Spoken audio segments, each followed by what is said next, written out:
Hello, hello. What's up, everyone? Hello. Hey, How you guys doing? Good. How are awesome. you? I am hot as hell, but I'm doing good. I'm doing good. For anyone who doesn't know, it is our Dirty 30. You are our 30th interview podcast for Savages. So this is our Sweet. Dirty 30. So make it happen. Get dirty. All right. Get dirty. Awesome. Don't be afraid. It's cool. So for anyone who doesn't know, today we have Casket Robbery with us. How's it going? Hello. Great. It's You guys want going to good. introduce yourself? Yeah. Go ahead, Megan. I'm Megan, the vocalist of Casket Robbery. And I'm Corey, and I play guitar. And who are we missing? We're missing a couple people, right? Yep.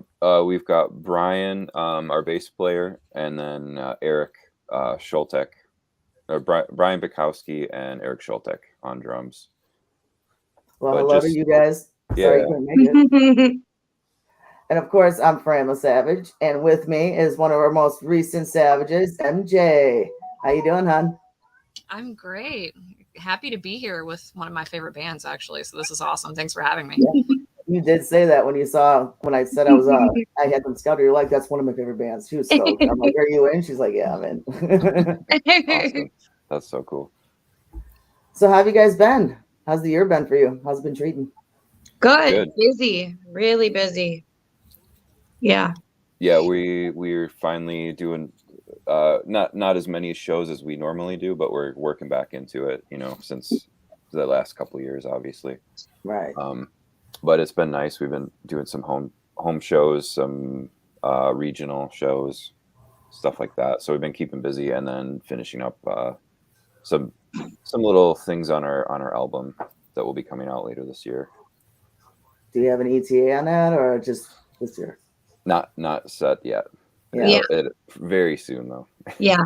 Very, Really? very soon. Yeah, and we know a lot of people have been waiting for it, but we kind of postponed it because of the COVID stuff, and we've been sitting on it for a while, and then we decided to do some touch ups on the album and do some extra things to make it just the best that we could. So How many songs are going to be on it?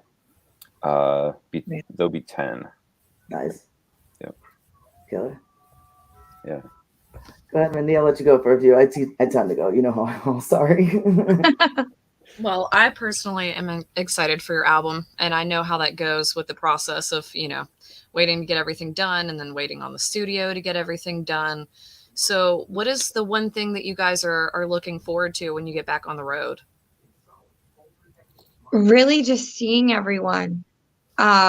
We were really super lucky before COVID hit, where we were kind of on this upswing where we were starting to tour more frequently and up to 3-4 tours, and it was just getting more and more. And so seeing everyone and making all these friendships everywhere, to have them ripped out under you and not be able to see everyone really has sucked.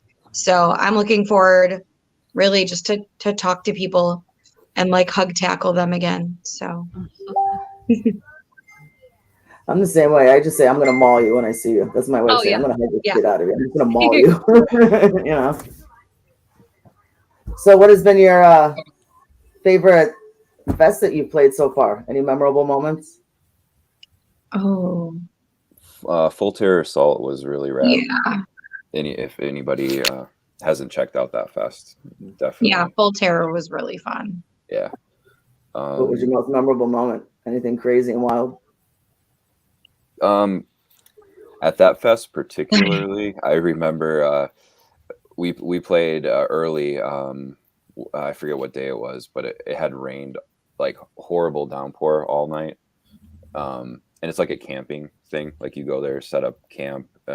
So we were getting drenched in our tents, and then we go to set up on the stage, and the speakers and stuff. The rain was puddling up so much that they were afraid that we wouldn't be able to play because there was just everything was just soaking wet. So we were so bummed. We got this really killer fest, and we're not even going to be able to play. But literally then I don't know, maybe a couple hours before we played, the stopped raining, sun came out, and everything was good to go. and we played and did our thing. So you killed it. Yeah, it was fun. Yeah, it was fun. So many cool people there too. Just like metal family. Like really good people. But I mean, every fest is like that. It's like the really diehard, awesome people that love to support music or show up. So. Oh yeah. For sure. Yeah. So I have a question for you guys. What is your favorite song that you've written so far? I'm sure you both probably have different answers, but this is always It's a hard so question. funny. I love that one, and it's funny for me to answer it because it changes constantly. Like I've been for this recent album, I've been redoing a lot of stuff, and like recording a few different parts, and so my favorite song kind of changes constantly. But the ones that we have out now, I think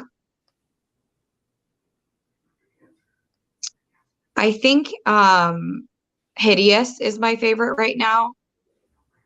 Just because it has so much energy live. But that'll probably change as soon as we get our album out. Yeah. I like Bone Mother, our most recent one. Like it's not even like complicated on guitar or anything like that. Like, it's just more of like I think it's just a live thing. Like we're really like live type band. Like we feed off that energy. So you never know which songs are going to be like really impactful live until you really play them a few times. But yeah, Bone Mother has been going really well with people live, and it's just fun. So What was your mindset when you guys wrote that song? What was your inspiration? Bone Mother, that one was a fun one. We have just the most sick claymation video ever. They're trippy as hell. I enjoy it. Yeah.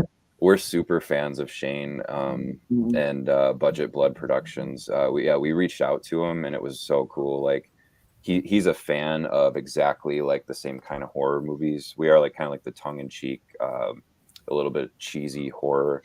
So when we approached him with the idea and the song lyrics, like he just like took it and ran with it. And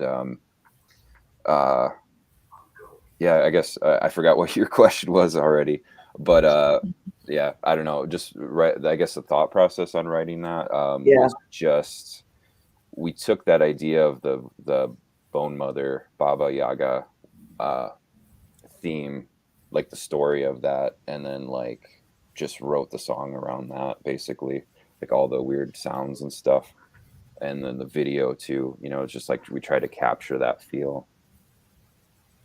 How long did it take you to write that? I don't know. Do you remember, Megan?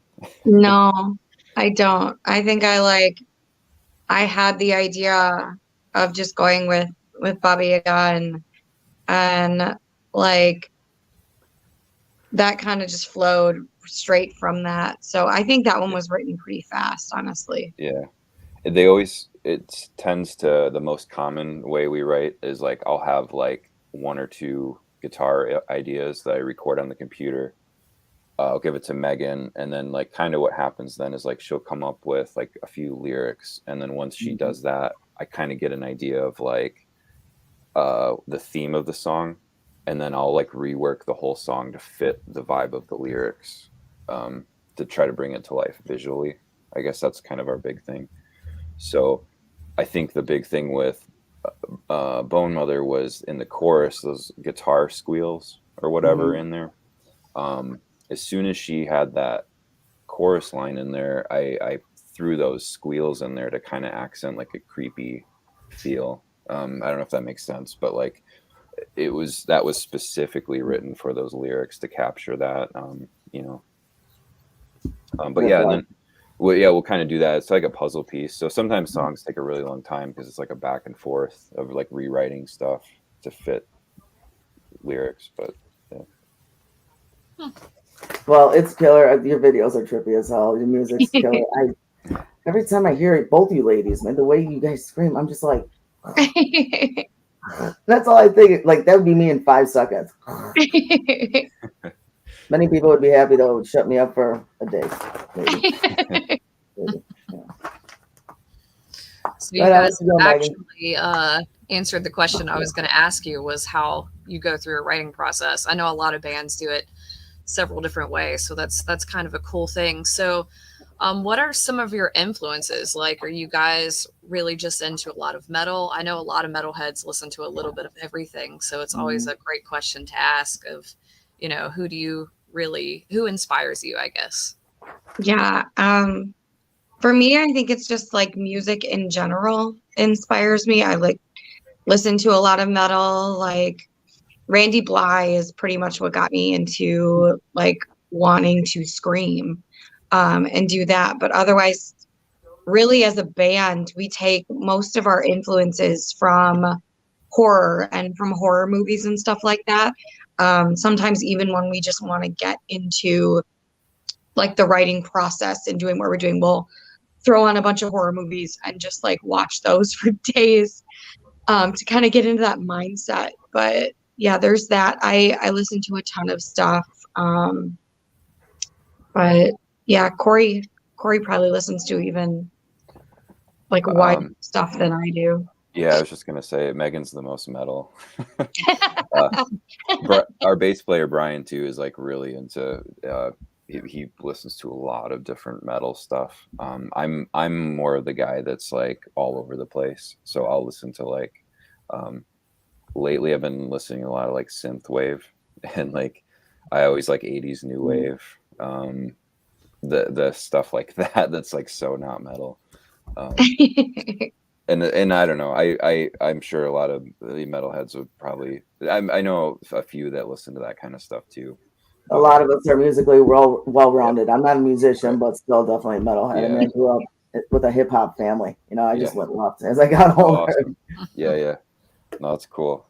But yeah, I take it from everywhere, and then like for Casket though, like I kind of have to get into a specific kind of mode or mood, and that comes from horror movies. Like I'll sit and watch horror movies and like not think about music necessarily, and it's literally a lot about like capturing like how could I write a guitar riff that would make you feel like you're in a horror movie.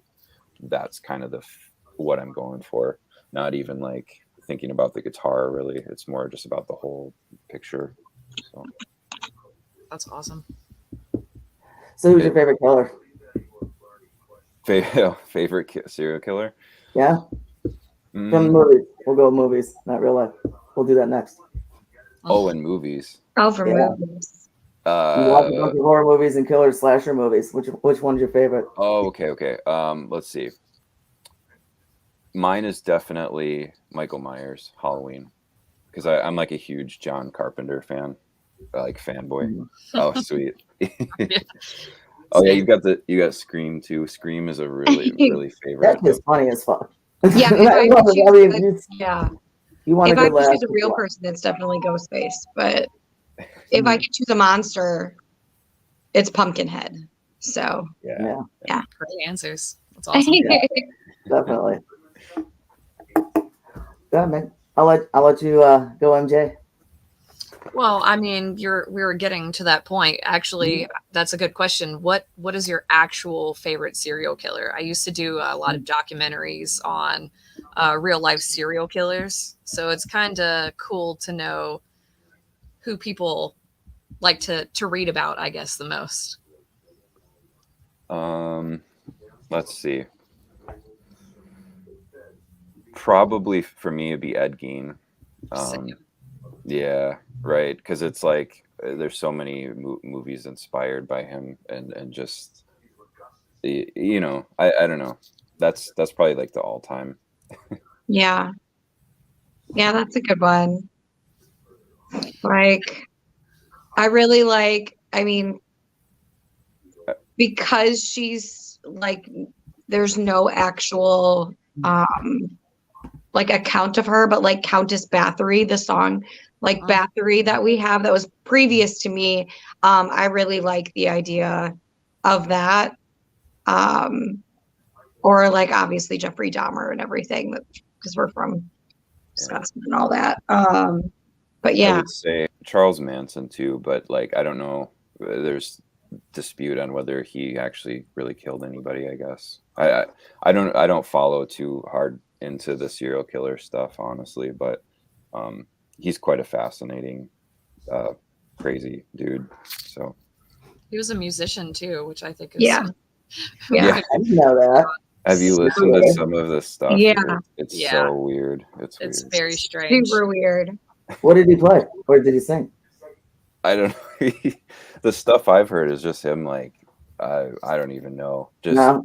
Making You noises. just say you don't follow it that much, so I get that. Yeah. It's super strange. He wrote some of the music, or I guess collaborated with like one of the Beach Boys or something of the sort at some point, which Yeah. is very strange to me. I just like watching the documentaries and getting into the psyche and trying to figure out Right. maybe why people do what they do, but I don't think we'll ever know. Yeah. No. I don't know. You guys see it. When I watch horror movies, I judge the killer. I'm just like, dude, he could have done this and this. It would have been. Oh, yeah. Maybe that's just, I don't know. But yeah, a lot of my friends don't like watching movies with me. So it's okay though. It's all right. Megan, I want to ask you. Yeah. How do I get a plague mask? Those are Oh my badass. gosh. Those are killer. Those are really cool. Yeah. So Yeah, we did they those. are. They are awesome. I want one. Those were a limited run of things we did during COVID. But yeah, there was just a very, very limited amount of those. Which, we've been talking about doing like other things, like limited runs of things like that. So that stuff's definitely coming. The best way to like keep on track of that stuff and making being like first to have dibs on those things are like our Discord group and our Patreon gets kind of first dibs on all that stuff. Yeah, and our mailing list. Mhm. Like we'll usually send it out. We do a lot of stuff behind the scenes that's not even on social media with our mailing list and Patreon and stuff. So those are cool ways to kind of. I've got some more stuff coming soon though. Like Yeah. cool shit. Well, let me know. Yeah. I definitely would love to see what you got coming. When I saw those masks, I'm like, I want one. They're so cool. Yeah, they are. So what do you guys got coming up? Let's see. We got Michigan Metal Fest on August 13th. Yeah. Yeah. And then August 20th, Toledo Death Fest. Those are the next two that we have. And I guess too we can announce Project Mayhem here in Wisconsin on August 11th. We just got confirmed for that. Yeah. Just hitting all those fests. You know what? Do it. It's the best way to do it. Trying to like do that and get ready for this album to be out so that we can tour off of this album. So that's the big thing. So I'm just like reading these messages. I'm like, so anyway, so you got an album coming out, a bunch of fests coming up. Just, how's practice going? I mean, how was everything when you guys were going through COVID? I mean, did it interfere with anything, or just the way that you're doing it now? Yeah, I mean, I did not handle it. Like, I did not take it well. It was really hard on me not being able to be out and be on stage and all of that stuff. And in the first few months of it, was really like isolating and just like really scary. But it made us write this really, really dark album. And you can definitely see and hear how we were feeling through all of it. It was hard to practice. Luckily, Corey and I live together, so we can practice whenever we want and we can write whenever we want. But navigating all of that was pretty tough, and it's nice to be back into the swing of things, like jumping on a lot of local shows this year and being able to get back up on stage, and then playing these fests and getting ready to tour again. So you're definitely ready for it, and you've been hitting it hard. And just we've been hitting it hard. Yeah, definitely. Yeah. Yeah, we're all so if you anybody hasn't seen the set this year, it's all new songs from the album. So if you caught a show, you've seen or you've heard quite a few new songs that aren't out yet. So, well, so when's the next release going to be? It will be later this year, but I don't know an actual date yet. So that we'll know very shortly. But it's looking like probably like an end of year release. Hopefully October. Okay, cool. Well, definitely let me know. I will definitely love to help put that out there for you and promote it. Oh yeah, for sure. Yeah, that'd be sweet. Yeah. Cool. So if you guys could pick like one band, one dream band to tour with, who would it be? That's a good question. Hmm. Well, my go-to would be Megadeth, but I don't think we'd fit with them for one thing. Yeah.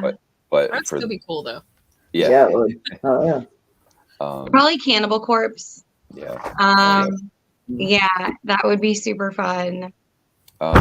Jungle Rot is a favorite of Yeah. ours too, and we've played a show with them way in the early days of the band, and then we had during COVID a few back-to-back shows with them that we were going to do on a tour, and we've been like so close of actually making that happen, and it's been taken away so many times now.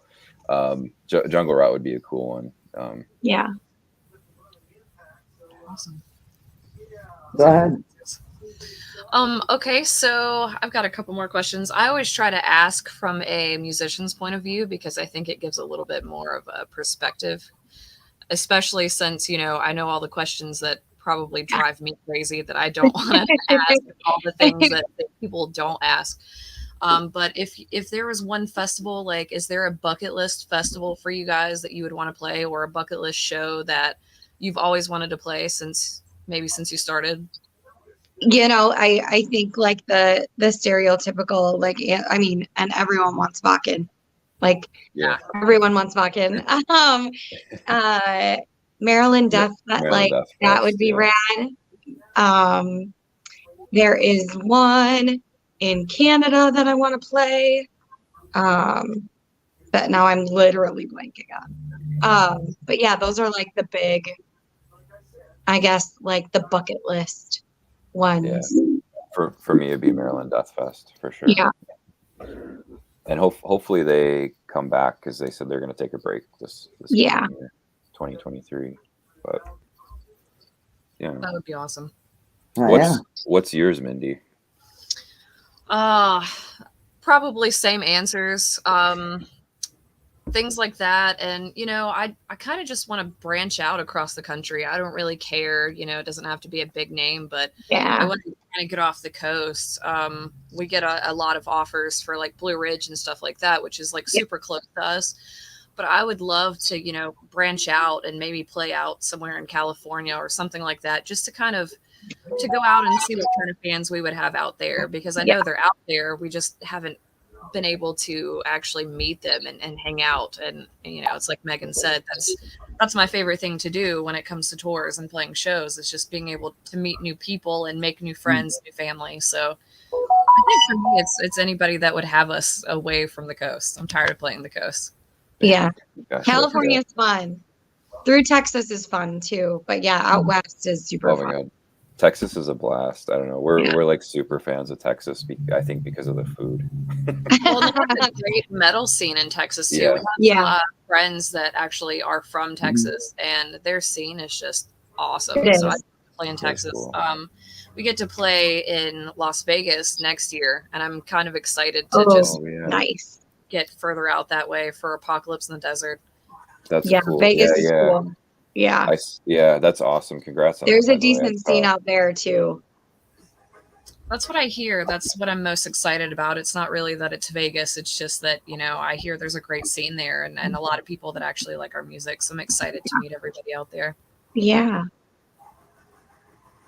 I've never been to the West Coast. Well, I have been to the West Coast once, but I didn't get to see any music, unfortunately. I would love to check it out.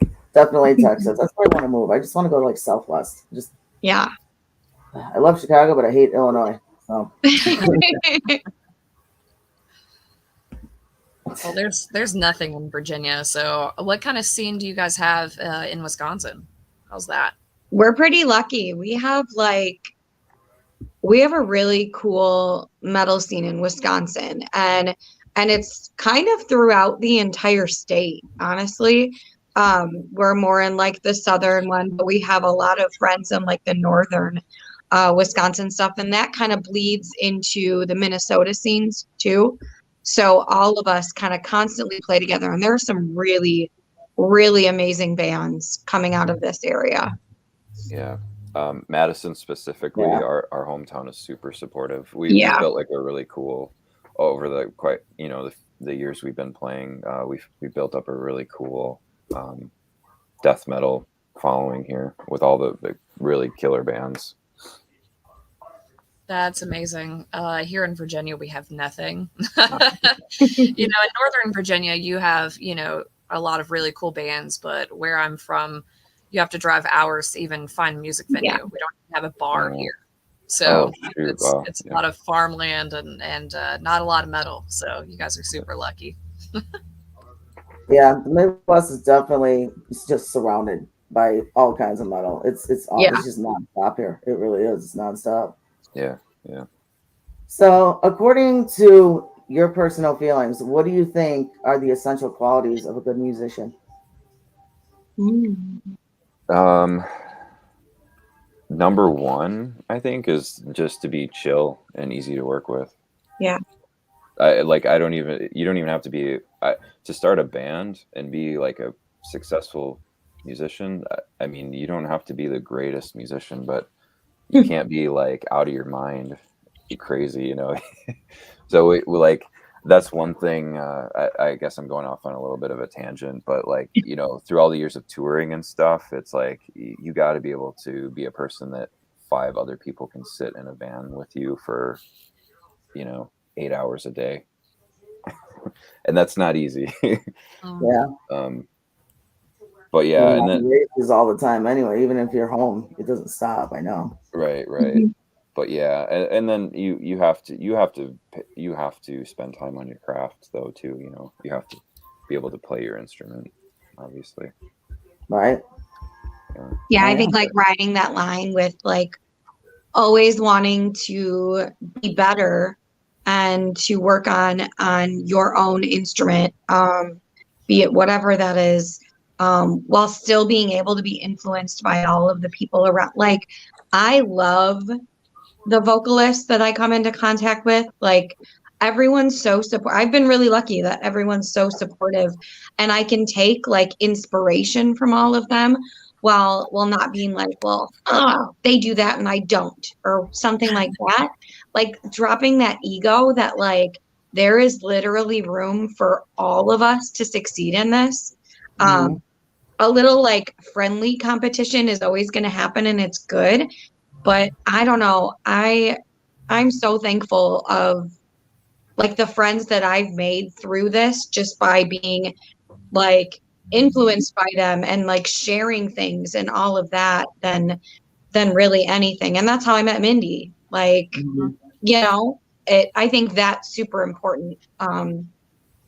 Keeping your bubble with your band and having good communication and things like that, and honing your craft, while also like, call it networking if you want, but I love the people that are doing music right now, and I'm just thankful that we get to be around them all the time. Yeah. You're back home. You feel like you're back in your zone. Yeah. I feel that. Do you get any anxiety before you play a show? Some shows I do. So there are certain ones where I'll get it. It's a lot less now.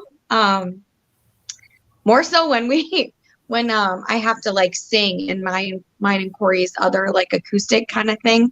But yeah, I still get nerves with something. Yeah, I get it a little bit. I don't know. Like for me, before a show, I'll have to have like maybe a beer or two just to kind of like kind of chill. It's just like a routine kind of thing. But yeah, I don't get super nervous. But like Megan said, when we do an acoustic thing too, and man, I get super nervous for that. But you're exposed. It's just like me on one acoustic guitar, and then Megan just doing vocals. You don't have like, if you make a mistake, it's like out there for everybody to hear. Isn't it also crazy how like if you play for 5 to 10 people, it's a lot more nerve-wracking than if you're playing for like thousands of people, because when there's thousands of people, it's like everybody's not just staring completely at you, but then if there's like 5 or 10 people, they're staring at you, so it's a lot more nerve-wracking, I think. Oh yeah. Yeah. Oh, I get a thing too. If you're playing with a band that has like, for me, like another band on the show that has a really good guitar player, and then they come up and stand in front of you, it's like, oh, yeah, I got to really not mess up because this guy's good, and I get that actually a little bit. That's like, I don't think about that, usually until that moment happens, but it's happened a few times. I agree. So do you guys have any like hobbies that you do outside of music? Like anything that you really just enjoy doing outside of being a musician? So much. Megan tells me I need a hobby because all I do is music. I'm kind of like the band business person, so I get stuck with the tedious stuff, which takes up a lot of time. But lately I've been doing gardening.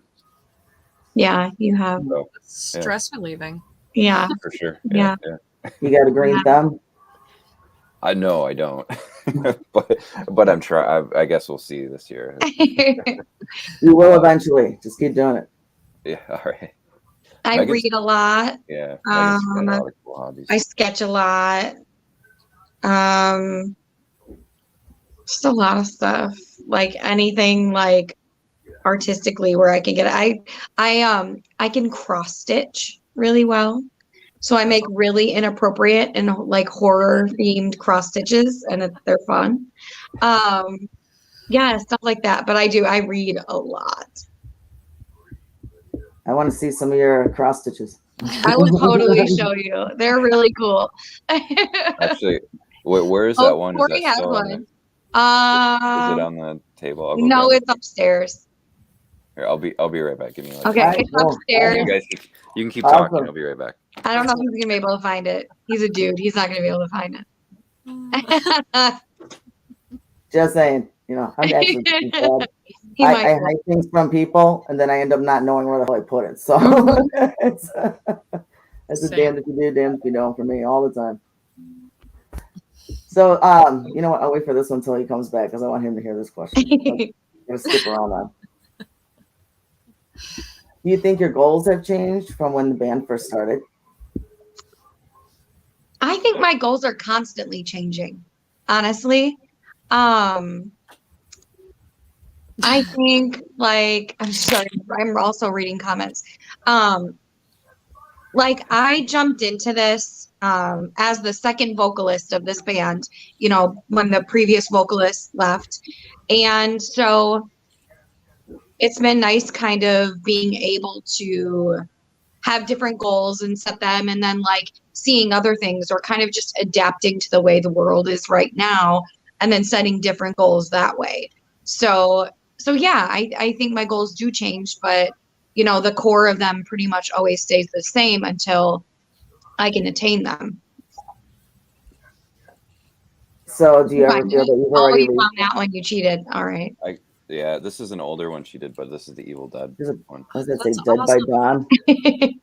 It looks so adorable, and then you read the I need to find a creepier frame for it, but the chainsaw with the blood is pretty cool. So is there a way that we can get one? Oh yeah, yeah, absolutely. I have so many patterns. I just got to sit and do them. Too funny. I'd love to see what else you've done. Me too. So do you take, custom work? Do you take it on, different jobs? Like if somebody says, oh, well, I want this cross stitch, do you take on jobs for people? I thought about doing that recently. Like I haven't really, I've done a few for people. And then I've actually sold a few as like at our merch table and stuff. Like I made little caskets with like our logo on it and stuff. So yeah, I would totally do that. That's awesome. I would love to have one for my Yes. horror wall. That's cool. Kevin's very, very talkative today. Hi, Kevin. Hi, Kevin. So, do you guys have any rituals that you do before you go on stage as a band? Yeah, like I think we all have our individual ones. I have this little portable nebulizer thing that I'll usually use that's so helpful when touring and like having strings of shows or playing in like drier climates where it really affects my voice. I'll do that. I'll like sit and listen usually to one or two songs that kind of like get me in the headspace. Usually it's Behemoth that gets me in that headspace. And then we kind of just take a second all together and stretch and warm up and yeah, we do like a warm up powwow where we like, you know, bass, guitar, and drums, and we'll kind of like wherever we can find a spot to warm up. You know, if there's no green room or anything, like we'll just kind of do it, you know, in the back of the venue or something. But that kind of calms me down before a show, or just kind of just keeps me mellow. It's just I'll just pick up my guitar and just kind of go through a few patterns and stuff.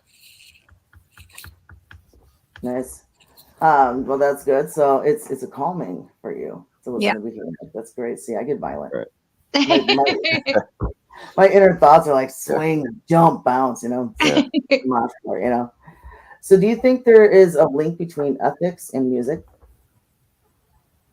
Sorry, ask that again. Between ethics and music, do you think there's a link? I think so. I don't know how so. I guess. Well, that depends on you. I mean, that's what it depends on what your ethics are. Not everyone's ethics are the same. It's true, and that's navigating that through this industry is super tricky. Yeah. I think there is a link, but I don't think that, and we see it every day in this industry that, you know, not everyone's ethics are the same in this. And true. And navigating that while still kind of making your way through that is kind of tough sometimes.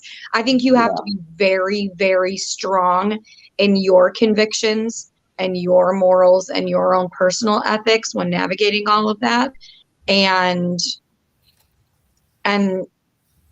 just staying true to that, because there's so much about this business that can change you or take advantage of you or anything like that, make you go down a path that you don't want to in a heartbeat.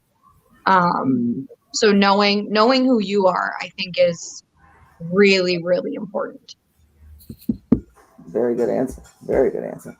Yeah. Go ahead, hon. So,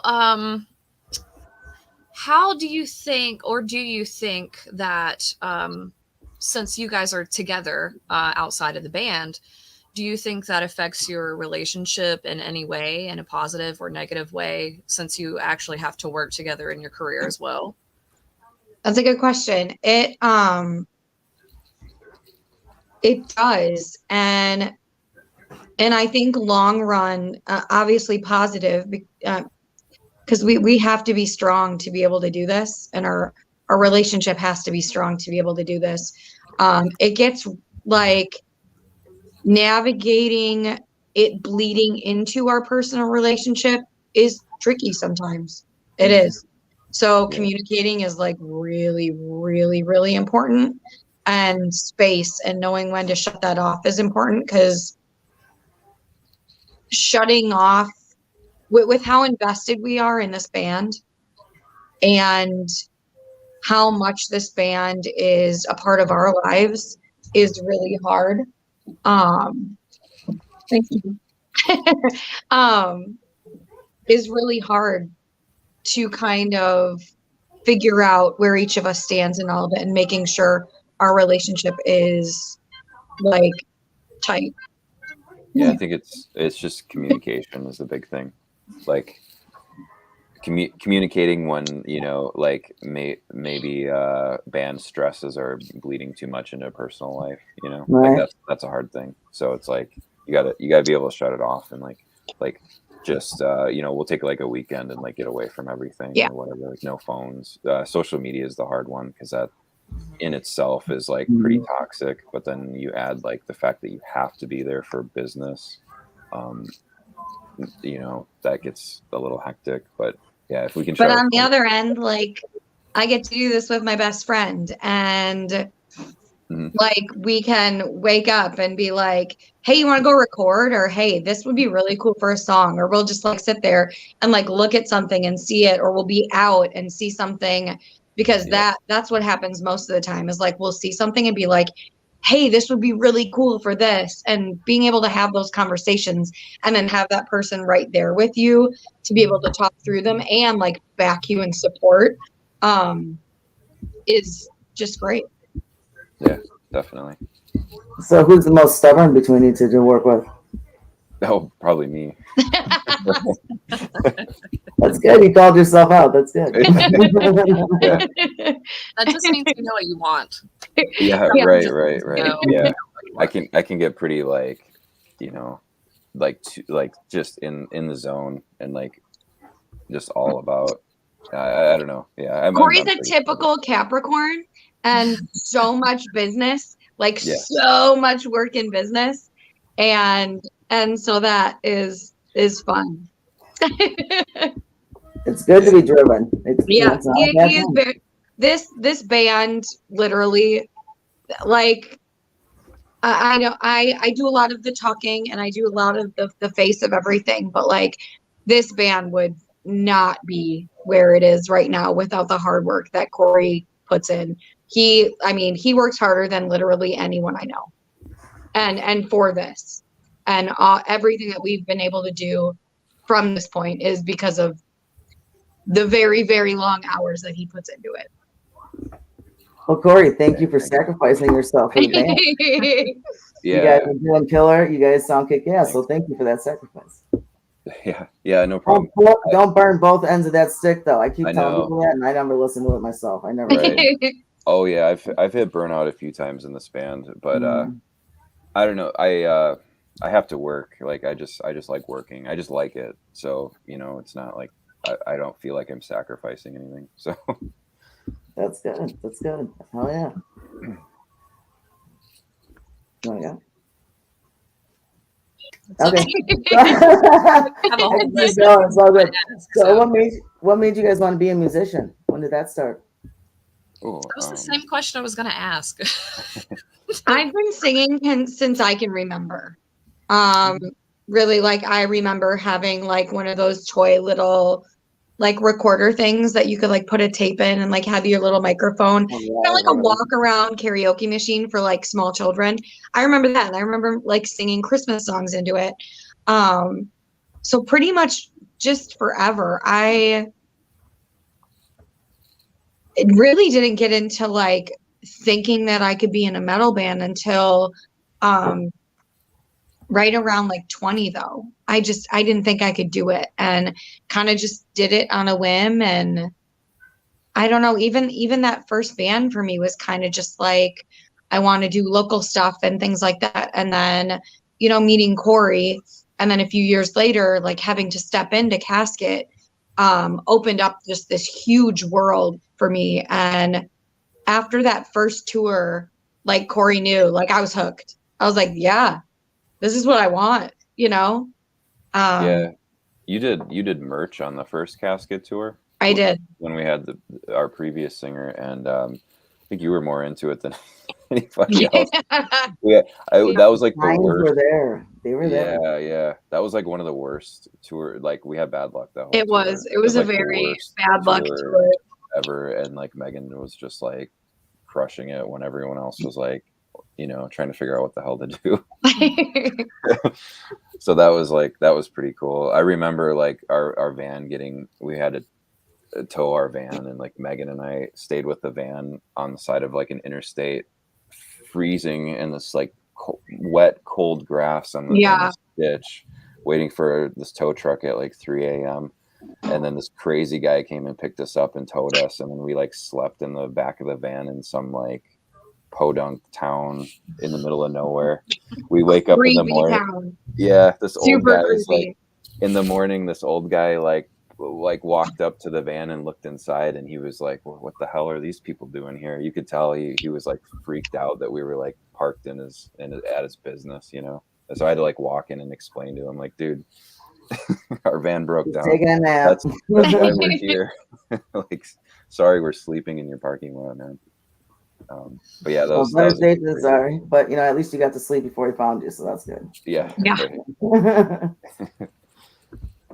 But yeah, it's kind of going back to, you know, us two being together and stuff. We have all those like just crazy stories stuff I even forget, but we've got to be across the country and like do just weird stuff like that. I'll never forget that night. So how'd you guys come up with the name Casket Robbery? What inspired that? That's this previous singer and I were like literally like throwing out names one day, like just kind of, you know, I think what most bands do. We kind of like went through this list of stuff, and then we came across that, and we were like, well, that's really cool. It totally fit us perfectly. But there's guaranteed a band called that already, you know. So I went to Google it and Facebook and all that, and I'm like, wow, there's no band called Casket Robbery. It's like, all right, like that's it. All right. But yeah, it fits the perfect, like, I don't know, the vibe of the band. Like, we didn't want to be like, you know, like we were writing some pretty hardcore stuff in the early days, but we didn't want to have like an offensive name, I guess. So Casket Robbery is kind of cool because it was like still really creepy, but like not offensive. I think that was a big thing that drew us to that too. It's a great name, and just what you just said, I'm just cracking up. It's just like you're like, and nothing that's offensive. It's not really offensive to normal people like us. I'm like, what the hell's wrong with them? I guess you're right. Like normal people would think it's super offensive, but yeah, fuck them. Can't please them all. Right. Just wave it off, just like I was doing. Bye. So do you guys feel like you write more for yourselves or for your fans? Because I know with every band, especially ours, it's kind of a thin line, because, you know, sometimes you get caught up in writing music that makes everybody else happy, and then sometimes you're just like, you know what, screw it, I don't care if anybody likes this, I love this, so I'm gonna do it. So what do you guys lean more toward? Lyrically, I write for myself, and for our band, like, yeah. I think I've had the battle where I think about that a lot, especially on your our second album, or after the first album. The first album was solely like it's for, usually, I mean, in our case at least, it was like we wrote that for us with no expectations, I guess. But then like once you get a little bit of like oh, like people really dig this, or, you know, we had the first album got picked up a review in Decibel and stuff, and it's like, okay, like this is cool, like we're onto something cool. And then that's when you get into your head about it, I think. And I've definitely done that. Start feeling the pressure of continue to make things that people enjoy. Yeah. And so what I've done is for the music portion, since I kind of write a majority of it, not all of it, but when I write stuff, I think about that, but I have to get it out of my head. Otherwise I psych myself out. So I guess I write for us and for myself. Otherwise, I don't know. I'll sit there and guess all day long. And it's bad. It's bad for me. But though I still have this thing where like we'll spend so much time on like some of the songs that by the time we're done writing it and recording, I'm like, man, the song sucks. It'll come out. I feel that. Yeah. And then people are like it, and I'm like, oh, thank God. Okay, all right. That's funny. That's true. See, so do you guys think social media is a positive or a negative for the music industry? I think both. I don't think either way. There are a lot of really, really great things that have come out, even especially within the last 2 years in navigating all of this COVID stuff. It's kind of forced people, or like bands especially, to kind of adapt to things. And I think that if you are open and willing to kind of learn and adapt along with it to figure out some of this stuff, it could be really cool. Like I said, I had a really hard time in the beginning with COVID, and us kind of really diving into our Facebook group with our fans and our Discord, and then launching our Patreon. It was another way for me to be able to connect with all of these friends that I've made friends with for the past, all of our tours, Right. and be able to just be with them in real time. So on the other end of that is, it's made people a little mouthy. And Yeah, right. Yeah. and you just, it's a really hard struggle, even me personally, to be able to not take some things personally and just let any negative stuff go off. I mean, it's a weird thing to navigate right now, but I think there are a lot of pros and a lot of cons to it, and as long as you can find yourself in the middle and like being able to kind of adapt and conquer some of those really cool things that can benefit your band, then it's a good thing. Yeah, but I think it's like really, it's like it's positive if you make it positive, kind of thing. There's so many bad things online and stuff. Yeah. But you have to like, and it's weird because like no one talks about this stuff, but like you kind of have to mentally like train your brain to avoid certain sections of social media. And I think most people gravitate towards the bad stuff. So like just making sure you're staying positive. I think that's a big thing. Absolutely. I definitely agree. Make the best of every situation. Yeah. Not everything's supposed to put a smile on your face. Just, if it sucks, just get through it. Right. Move on. Everything's a lesson. Everything's a lesson, not bad luck. Yeah. And I think on like expanding on that too, on the business side of it too, I think it's positive because it allows a band with no resources. You have unlimited resources. You can do anything you want. You don't need a label. You don't need a manager. And I'm not saying like bands should avoid this stuff, like, because we love working with teams and we embrace that. But like if you choose so, you don't need any of that stuff. You could do it all on your own. It's quite a task, but you have all the tools available in the world to be successful, Definitely do. Technology has come a long way. It has. What about you, MJ? How do you think it is? I mean, I'm sorry I'm asking her. I'm just curious. Oh, no, I'm curious. They've definitely had a lot of great points. I definitely agree with Corey, though. I think that, for DIY bands, a lot of us are able to do the exact same things that bands are paying out, for labels and management to do the same. I mean, we have management, but for the most part, we still do all the work. They're just people who back you. So I think that it's mostly positive, but I think that every job or career has its downside, and social media is probably also the downside of that, and feeling that pressure of trying to constantly recreate yourself, constantly, seeking people's approval and things of that nature. And I think that comes along with just being a musician in general. It's hard to avoid, not wanting other people's approval, and especially from your peers. But I think overall, I think it's really great because if you've done it as long as I have, we started in a time where you had to go out and hand out flyers every weekend or nobody was coming to your show. Yep. But Yeah. now you can reach people across the country, and it's a lot easier to do all the things that we need to do. And like Corey said, we have all the tools to do it, so there's no excuse at this point. So Right. And we've always embraced that aspect too, because you hear a lot of people complaining about like Spotify and all of these things. Yeah. It's like, you know what? Like Spotify is like a mark for us. It's a marketing platform, and it pays us to be on there. Like, I'm not complaining at all. Like, they don't pay well, but it's like, on the flip side, there's Facebook, which you have to pay them thousands of dollars to reach people. So, I'm down with Spotify. But yeah, it's just how you utilize the tools and your mindset on it. So.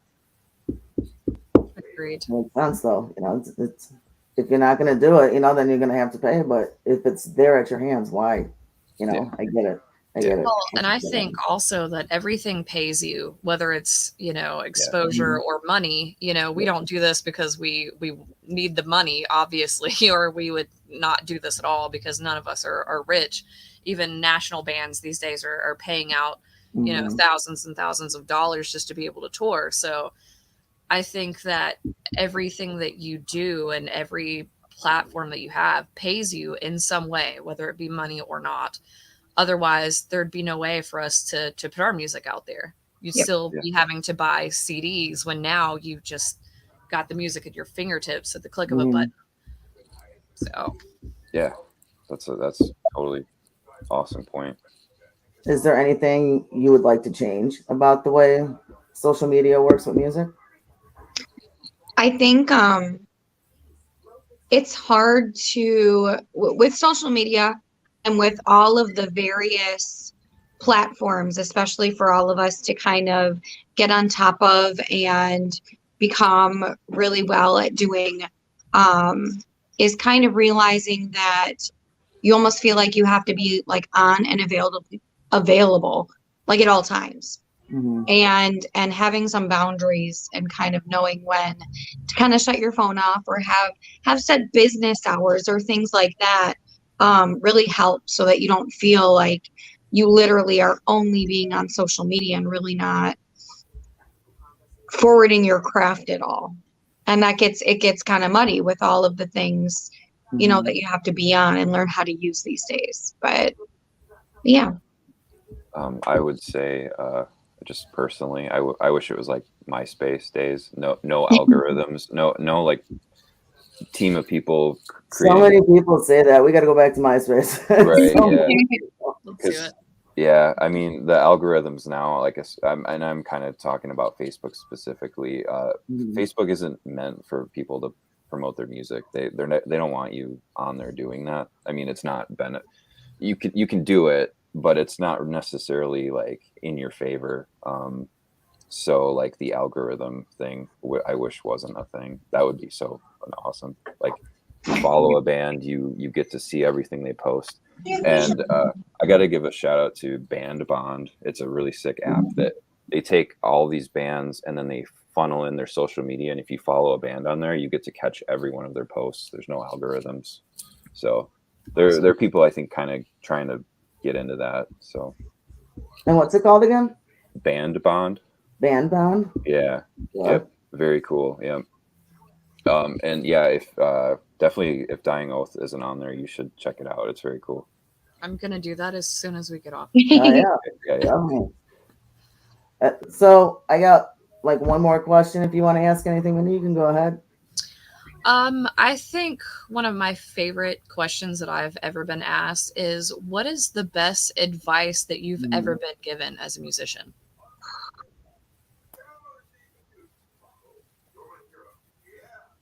Or maybe some advice that you'd like to give other musicians, whichever. Well, I'll tell you. Okay, so this is the first thing that popped in my head, but it's I'll never forget being a kid up and coming, playing in my first like serious band. A guitar player in a band I look up to, he gave me tips on how to look cool on stage. So he gave me like stage advice tips, which was rad because he did like the coolest headbanging stuff, and he looked like a monster on stage. So like one time he came up to me and just kind of gave me some tips on how to look cool, and I like. Nice. If you catch us live, like I go nuts, and I think it was just because that first guy like just told me like, "Look, dude, you gotta look cool." That's great advice. yeah, for sure. Like the get down low, pick up the guitar, do all this crazy stuff. Yeah, that was like that probably was very helpful for me in the early days. And stage presence is definitely awesome. It's about everything. If you're doing all kinds, I would drop the guitar on my head. That'd be my luck. I'd lift it over my head, and then boom, it's gonna hit me. I already know how that would work out for me. So I'm gonna end this with my last question. If you had an entrance song every time you walked into a room, what would it be and why? Oh. That's hard.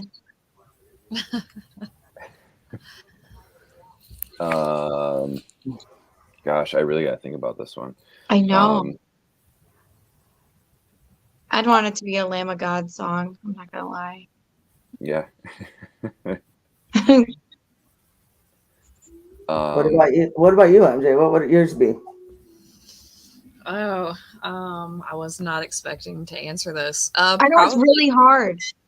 Probably Bad Reputation by Joan Jett, because I really just nice. I don't care what people think at this point in my life. Once you hit your 30s, you're like, I'm just doing me. I'm just trying to be happy. I don't care what people think. And that's hard to have that mentality when you're a musician, because you have to care what so many people think. But when I'm not on stage or I'm not putting music out, I really don't care. Right. Mine's Eye of the Tiger. Mine's Eye of the Tiger. No shame. Oh, hey, there's a good one. Yeah. I'm trying to think of an epic like anthem song like that, I but I don't know. I'm not sure. Mine would totally be like a Megadeth song. I'm a big Megadeth fan, so I can see that. Mm-hmm. Probably Holy Wars. That one gets me pumped up. So there you go. Awesome, you guys. Well, thank you so much for joining us today. I mean, it was definitely fun.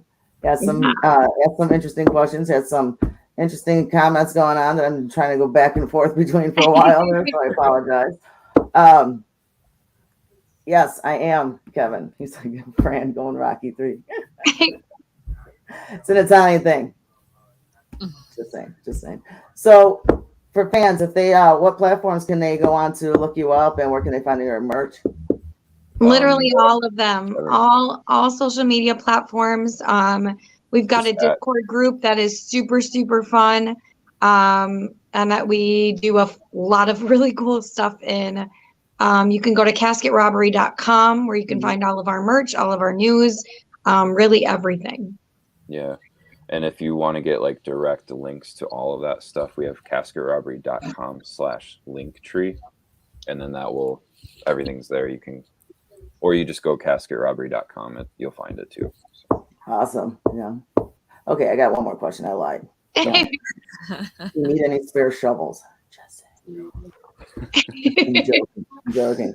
So you guys, again, thank you for joining us today. MJ, thank you for joining in. It's going to be hopefully a more normal thing to have another Savage more often. That'd be great. Let's go tour together. Daytime. All the other girls are working at daytime. I work night. Go figure. Again, you guys, killer, everyone. Casket Robbery, MJ, you guys have an awesome Sunday fun day. I get to go work the Itasca Fest. Yay. Sweet. All right, you guys have a good one.